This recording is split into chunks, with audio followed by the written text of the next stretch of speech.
फडणवीस सरकारचं पहिलं अर्थसंकल्पीय अधिवेशन 3 मार्चपासून 10 मार्चला अर्थसंकल्प सादर होणार।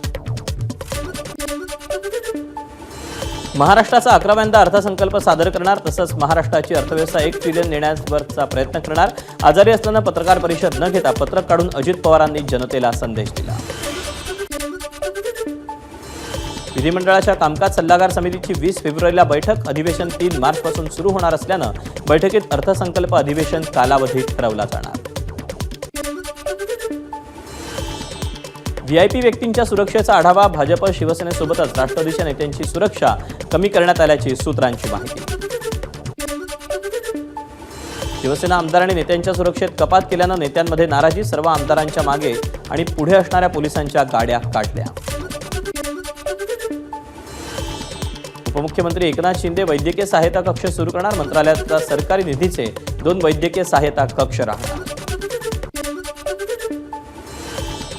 एसटी महामंडळाकडून कर्मचाऱ्यांना पीएफ जमा नाही, ऑक्टोबरपासून एसटी महामंडळानं पीएफचे हप्तेच भरले नाहीत। हप्ते न भरल्यानं प्रॉव्हिडंट फंड कर्मचाऱ्यांना काढता येत नाहीये।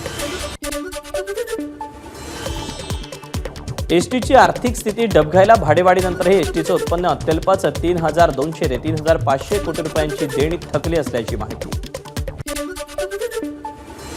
एसटी कर्मचाऱ्यांचे पीएफचे पैसे न देणं हे पूर्णतः चुकीचं, गुणोत्तर सदावर्तेंचं वक्तव्य। ही बाब मंत्री प्रताप सरनाईकांच्या निदर्शनास आणून दिली आहे। त्यांच्या आदेशानंतरही अंमलबजावणी न झाल्यास त्यांच्या घरासमोर ठिय्या आंदोलन करण्याचा सदावर्तेंचा इशारा। धारावी पुनर्विकासाचा मास्टर प्लॅन जाहीर करा, धारावी बचाव आंदोलनाचा सरकारला इशारा। धारावी पुनर्वसन प्रकल्पाअंतर्गत कायापालट होणार असला तरी धारावीकरांना अद्याप मास्टर प्लॅनची माहिती नाही। इंडिया गॉट लॅटिन प्रकरणी महाराष्ट्र सायबर पोलिसांनी आतापर्यंत 3 जणांचे जबाब नोंदवले। रघुराम, देवेश दीक्षित आणि अन्य एकाचा जबाब महाराष्ट्र सायबर पोलिसांनी नोंदवला। इंडियाज गॉट लॅटिन प्रकरणात समय रैनाकडून महाराष्ट्र सायबरला व्हिडिओ कॉन्फरन्सिंगद्वारे जबाब नोंदवण्याची विनंती, मात्र रैनाची मागणी महाराष्ट्र सायबरनं फेटाळल्याची सूत्रांची माहिती। निर्बंध लादलेल्या सहकारी बँक खातेदारांना सरकार दिलासा देण्याच्या विचारात, विम्याअंतर्गत संरक्षण असलेल्या रकमेची मर्यादा 5 लाखांपेक्षा जास्त करणार, केंद्रीय अर्थमंत्री निर्मला सीतारामन यांची माहिती। न्यू इंडिया को-ऑप बँक गैरव्यवहार प्रकरणी कोविड काळात ठेवीदारांचे पैसे व्याजानं दिले, आरोपी हितेश मेहताची कबुली। या प्रकरणी व्यावसायिक धर्मेश पौड यालाही अटक। अहिल्यानगरमध्ये झालेल्या महाराष्ट्र केसरी स्पर्धेचा उपविजेता महेंद्र गायकवाडला उपविजेतेपदासाठी असलेलं बक्षीसच मिळालं नाही। राजकारण सुरू असल्यामुळे बक्षीस न मिळाल्याची महेंद्र गायकवाडची एबीपी माझाला प्रतिक्रिया। बांगलादेशींविरोधात मुंबई पोलिसांकडून धरपकड मोहीम, चालू वर्षात मुंबई पोलिसांनी अवैध राहणाऱ्या बांगलादेशींविरोधात 175 गुन्हे दाखल केले। नालासोपाऱ्यातील 41 अनधिकृत इमारतींवर कारवाई, डम्पिंग आणि मलनिस्सारणाच्या राखीव जागेवर 41 इमारती उभारल्या होत्या।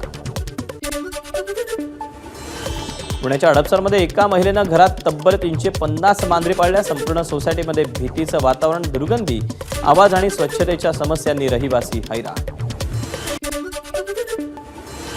डोंगरीमध्ये अल्पवयीन मुलीचा गाल चावणाऱ्या विकृताला पोलिसांकडून अटक, आरोपीविरोधात पोक्सो अंतर्गत गुन्हा दाखल।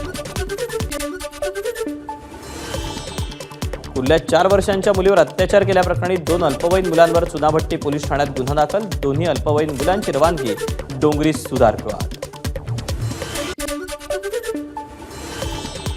कल्याण डोंबिवली महापालिका परिसरातील बोगस महारेरा प्रकरणातील 6,500 रहिवाशी घेणार बेघर, उच्च न्यायालयाच्या आदेशानंतर महापालिकेच्या 48 इमारतींमधील रहिवाशांना पुढच्या 10 दिवसात घरं खाली करण्याची नोटीस।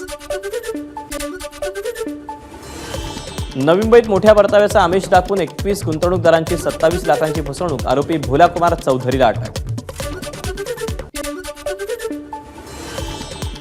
नवी मुंबईत वारंवार होत असलेल्या अंमली पदार्थांच्या तस्करीबाबत नवी मुंबई पोलीस आणि एपीएमसी मार्केट प्रशासन जबाबदार, काही राजकीय कनेक्शन आहे का याची चौकशी करा, आमदार महेश शिंदेंची मागणी।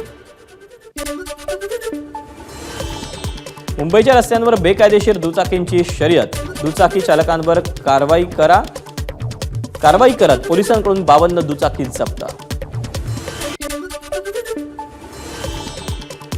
बदलापूरमधील खरबईत भरधाव कारची महिलेला धडक, अपघातात महिलेचा जागीच मृत्यू. अपघाताची घटना सीसीटीव्हीमध्ये चित्रित, कार चालक अटकेत.